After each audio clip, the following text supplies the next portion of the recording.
Pierre-Paul Rubens est un grand artiste flamand, c'est-à-dire des Flandres en Belgique du XVIIe.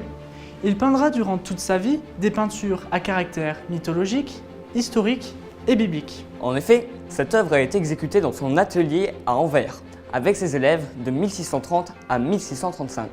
Néanmoins, Pierre-Paul Rubens en a fait la majorité, mais c'est quand même lui le maître. Son atelier était très dynamique et recevait beaucoup de commandes. Elle appartient à l'époque baroque. Oula, alors contextualisons. Baroque est un style artistique qui s'est développé tout d'abord en Italie au XVIIe siècle. Ses caractéristiques sont les éléments principaux qui constituent la vie et la mort de l'homme, tels que des sabliers, des crânes, des bougies, où règne une atmosphère surchargée et une tonalité de couleurs chaudes. Ce n'est pas tout. Le mouvement spiralé mis en place par l'artiste a une place importante dans la composition. Elle permet de dynamiser la scène. Il faut savoir que cette œuvre est un modèle réalisé pour une série de tapisseries de 8 tableaux de 3 mètres.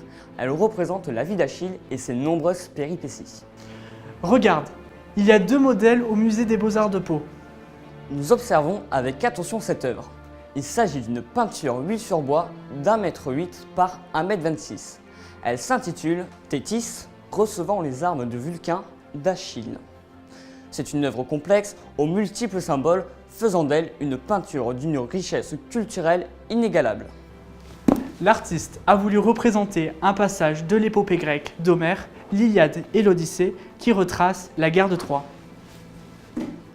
Mais le plus important reste à savoir dans quel épisode s'inscrit cette œuvre. Je vais vous expliquer.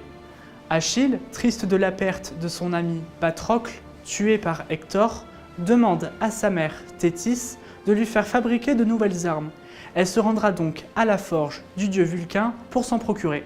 Au centre des diagonales se trouve le bouclier d'Achille. Et oui, chaque personnage va être attiré par celui-ci.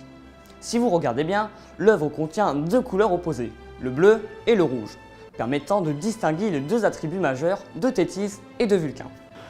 Distinguez bien à gauche le monde des océans et à droite le monde du feu et des volcans.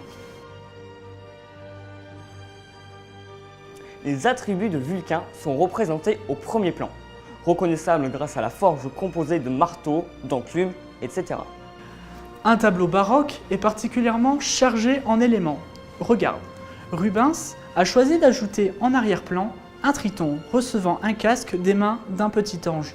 Mais ce n'est pas la seule chose. Des ouvriers sont aussi disposés à l'arrière-plan, rajoutant du mouvement et de l'action dans la composition.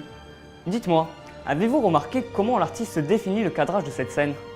Eh bien, Rubens utilise des cariatides, c'est-à-dire des colonnes sculptées.